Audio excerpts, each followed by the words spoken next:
the answers that you'll find out there from a carnal worldview perspective. So this morning I'm going to add one more. And this is, it will be better because God is looking after you. What picture comes to your mind? Someone who is looking after another person.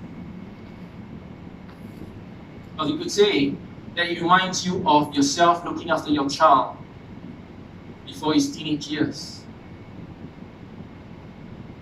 Or you could think about your grandma in the final years of life. Or maybe it reminds you of a friend who decides to look after another vulnerable, more helpless relative for a season of his or her life. Yeah, all these things might come to your mind. And each of us has got our own stories. I want to tell you this morning about the story of two people in the Warfields. Husband and wife, B.B. and Annie Warfield. So as a boy, B.B., that's the letters B.B., that's his initials, accepted Jesus as his Lord and Savior. He would go on to study in a seminary, and he would graduate from seminary and pursue a career as a professor of theology. Then, in the summer of 1876, B.B. made a marriage vow to his bride, Annie. And for their honeymoon, they traveled to Europe. So the marriage vow, in the name of God, thank you, Annie, you, my wife, from this day forward, for better or for worse, for richer or poorer, in sickness and in health, to love and cherish until death do us part. Say it to your spouse, man. Now, one day, the couple, they were hiking in the Harz Mountains of Germany, and they were caught in a violent thunderstorm, extremely violent thunderstorm. Annie, B.B.'s wife, unfortunately suffered a nervous breakdown from that incident.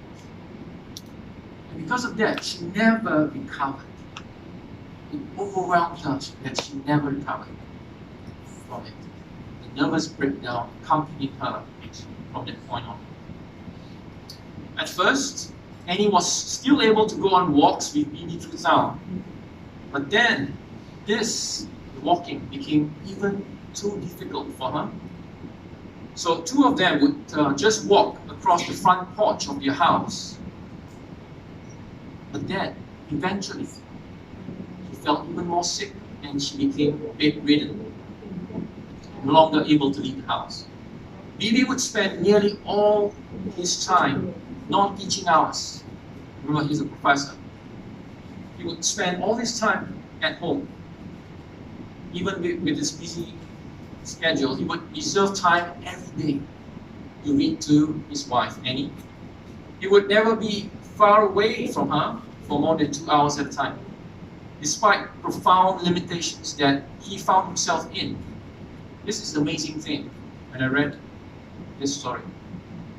No one around B.B. ever heard any word of complaint from him. In fact, a friend described him as such.